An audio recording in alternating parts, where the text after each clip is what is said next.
Alors arrive à une période grave, c'est en avril 61. Les commandos de chasse étaient partis pour...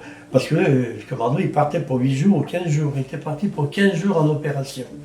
Et Charles, général Salan, Charles et Salan, oui, les généraux réfractaires, là, comme l'Algérie française, ils sont opposés au gouvernement français, à De Gaulle. Le triumvirat de généraux ont fait un bloc pour être en opposition de l'armée française pour garder l'Algérie française. Mon régiment, le commando chez qui j'étais, était en opération et il rejoignait ces fameux généraux.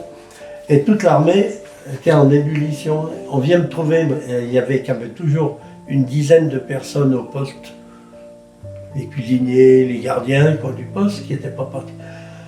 Ils ont dit, me voir, me dire, Audet, tu fais quoi?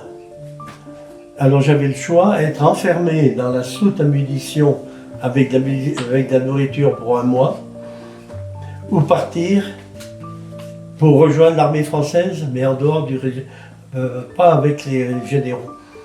Alors moi, c'était en pleine école, j'ai dit un peu de réflexion, j'ai congédié les gamins.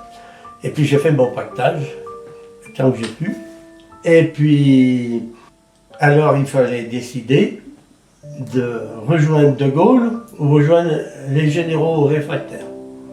Et puis on m'a pris les armes, et puis j'ai rejoint le militaire, et on se préparait à partir, et à 10h du soir, on devait partir dans ces jours-là, rejoindre Bougie pour rejoindre l'Italie et aller en France. Rejoindre De Gaulle, enfin, je schématise. Et puis à 10h30 du soir, les radios, stop, c'est tout, ça y est, ils sont rendus, on les a coffrés, enfin, tout était arrêté. Mais ça allait être une bagarre entre dans l'armée française, entre régiments français, quoi.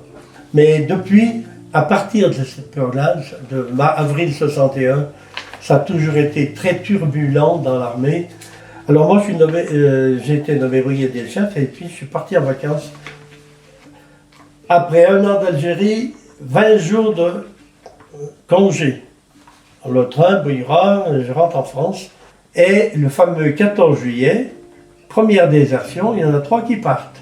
Désertion, après les hélicoptères venaient tout fouiller, venaient dans le village, l'escadron va s'en aller, les militaires, la Harka dispersée, où on les et puis pas mal sont partis dans le Djebel.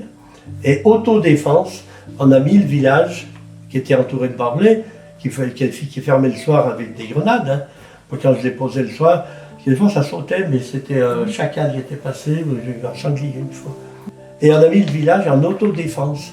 Je pense que la France a donné des armes à quelques hommes qui étaient là, et à vous, messieurs, les pères de famille, à qui que je connaissais, on a dit, maintenant, il n'y a plus de harkis, il n'y a plus d'armée là-haut, le poste militaire, et ben, débrouillez-vous.